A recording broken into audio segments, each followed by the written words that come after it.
Allahumma shalli wa sallim wa barik ala Muhammadin wa ala alihi wa ashabihi wa man tabi'ahu bi ihsanin ila yaumiddin. Kaum muslimin rahimakumullah, setelah memanjatkan syukur kehadirat Allah Subhanahu wa taala, kemudian menyampaikan sholawat dan salam kepada junjungan kita Nabiullah Muhammad sallallahu alaihi wasallam, perkenalkan saya akan menyampaikan satu hadis. Nikmatnya orang yang dipertemukan di Ramadan, kemudian apa yang diberikan untuk mereka yang mau memanfaatkan peluang beribadah di bulan Ramadan itu. Pertama, bahwa orang yang berpuasa di Ramadan lis-shaimi farhatun 'inda iftar wa farhatun 'inda liqa'i. Bagi orang yang berpuasa itu mendapatkan dua kegembiraan. Apa itu? Pertama, kegembiraan ketika iftar. Mungkin yang hadir ini ada yang dari desa. Nah, yang dari desa itu, ya dulu kalau puasa pagi-pagi pulang dari masjid subuhan itu nggak langsung pulang, tapi cari gogrgan jamu, gogrgan sawo, ya gogrgan mangga, sisa codot, sisa codot. Kemudian sampai di rumah dibersihkan yang bekas-bekas itu, kemudian dicuci, disimpan. Nanti sore itu menunggu waktu berbuka. Itu anak-anak itu sudah ngadep meja itu. Jadi di desa tidak model apa ngabuburit, tidak. Jadi mereka sudah siap di depan meja. Biasanya sebelumnya pada baca Quran itu, kemudian nanti menjelang maghrib ya cepat-cepat nunggu meja. Kalau waktu dul gitu. Jadi nanti dari Solo ini terdengar suara dul. Nah, begitu gembiranya. Apa yang didapatkan pagi itu, Masya Allah, nikmat, senang karena mengakhiri puasa. Ini bagi anak kecil. Yang kedua, bagi orang tua juga senang. Senangnya apa? Mereka paham betul bahwa berpuasa itu adalah peluang untuk dihapus dosa-dosanya. Sementara orang yang berpuasa sebelum berbuka doanya makbul. Maka di waktu menjelang berbuka itu hendaknya dipergunakan dengan semaksimal mungkin untuk membaca Quran misalnya, kemudian membaca wirid. Setelah itu mohon kepada Allah supaya puasanya diterima oleh Allah, sholatnya diterima oleh Allah, kemudian hari-harinya senantiasa diberkahi oleh Allah. Pokoknya minta kepada Allah. Maka begitu dia makan, ya, makan sebutir kurma atau minum segelas air gitu, apa yang terlontar? Begitu Bismillahirrahmanirrahim minum atau makan sebutir kurma, ucapan yang terlontar, dhahabat dhama'u wa qalatil 'uruqu wa tabata'u insyaallah. Itu kebahagiaan. Kenapa? Yang diharapkan adalah pahala yang dijanjikan oleh Allah. Ini. Kemudian yang kedua, kebahagiaan karena besok berjumpa dengan Allah. Orang yang berpuasa,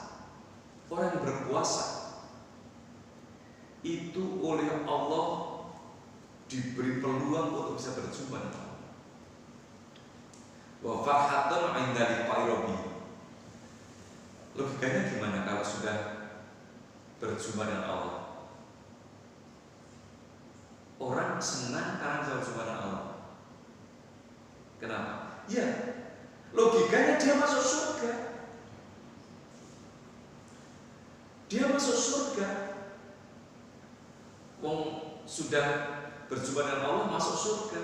Artinya orang yang menegakkan puasa itu senang ketika dia berbuka, senang nanti ketika dia sudah dipanggil oleh Allah SWT akan dimasukkan ke dalam surga.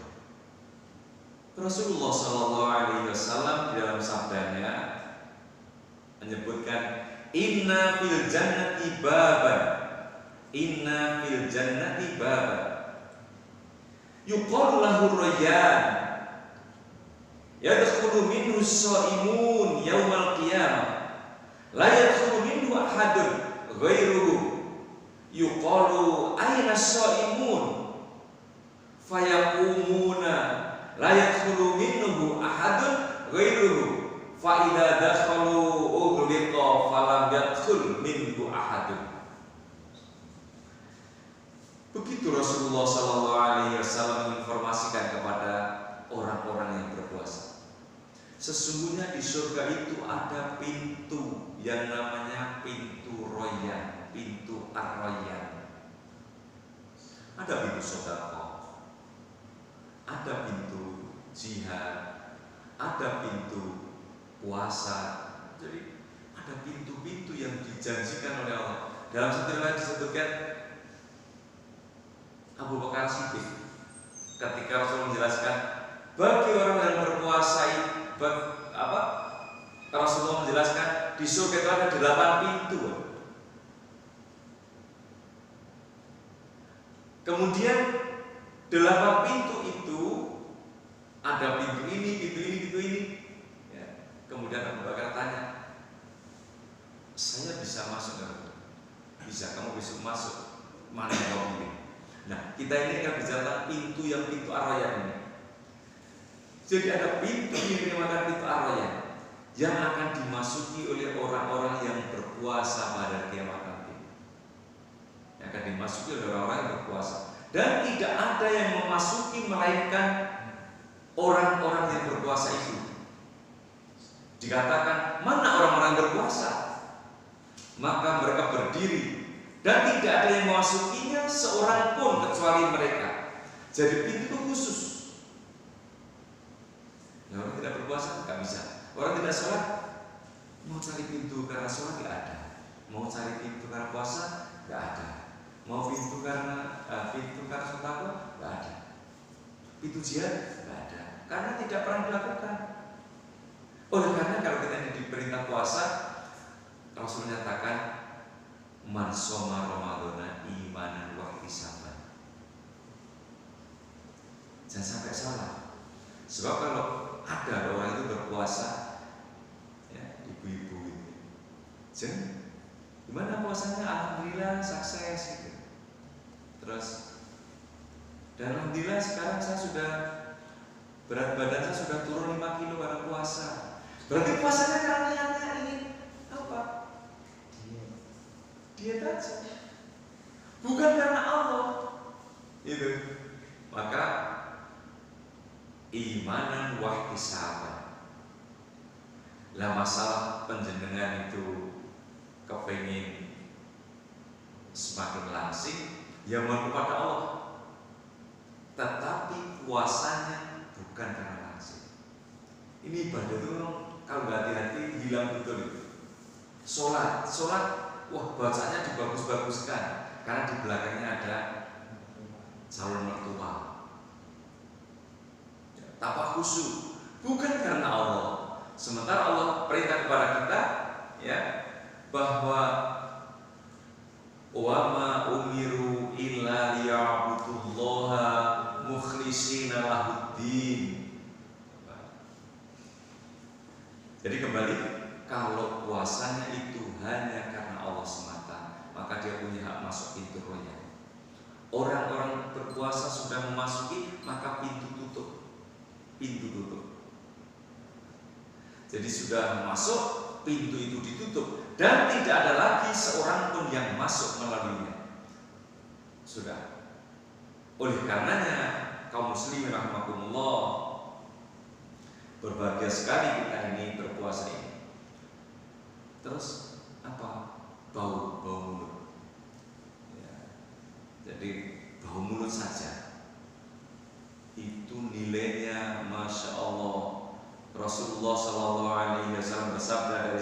Abu Hurairah menyatakan, "Walladzi nafsu Muhammadin biyadihi la khulufu famis shaim adyabu 'indallahi yaumal qiyamati min rihil misk."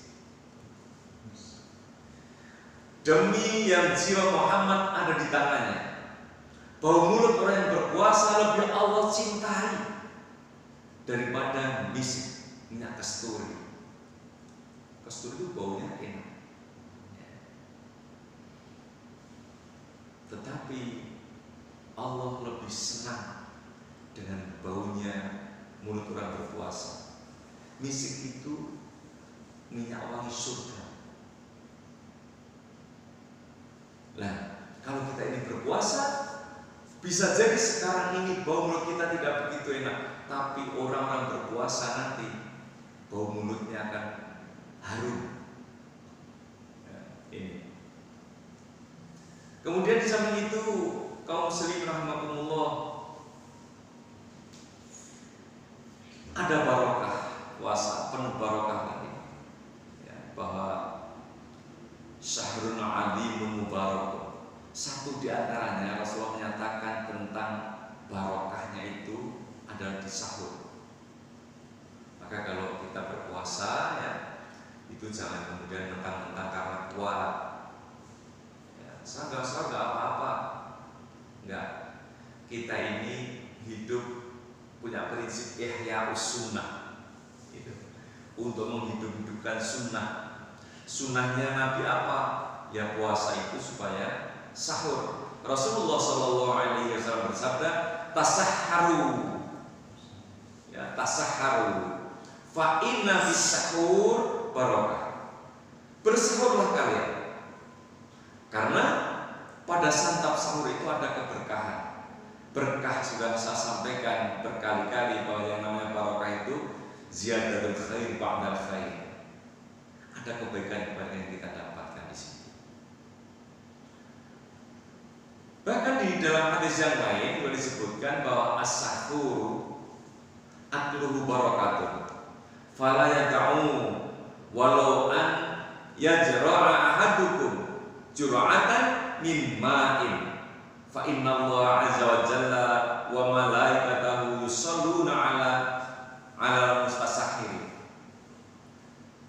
Nikmatnya makan sahur adalah berkah, maka janganlah kalian meninggalkannya walau kalian hanya meminum seteguk air. Sahur itu barokah, jangan ditinggalkan meskipun hanya seteguk air, karena Allah azza wa jalla dan para malaikat mendoakan orang-orang yang makan sahur. Jadi iman-iman ya kalau kita enggak makan sahur itu. Di hadis yang lain Rasulullah menyatakan faslu ma baina siyamina wa siyami ahli kitab aklatus sahur. Perbedaan antara puasa kita dan puasanya ahli kitab itu pada makan sahur. Oleh karenanya puasa yang kita lakukan ada syariatnya. Dari sejak subuh sampai kepada maghrib, kemudian sebelum subuh kita makan sahur dulu, barokah. Nanti begitu memasuki waktu berbuka ada kegembiraan. Nanti begitu kita dipanggil ke rahmatullah, dipanggilnya ke rahmatullah, masuk surga berjumpa dengan Allah. Oleh karenanya kaum muslimin, mari puasa kita ini kita jaga betul. Mudah-mudahan puasa kita dengan sesuai dengan apa yang dituntut oleh Rasulullah SAW. Kunci kita adalah makan khalisan sawaban. Ikhlas hanya karena Allah. Sawaban artinya sesuai dengan tuntunan Rasulullah. Ihya'us sunnah kita. Mudah-mudahan ada hikmahnya. Billahi taufiq wal hidayah. Assalamualaikum warahmatullahi wabarakatuh.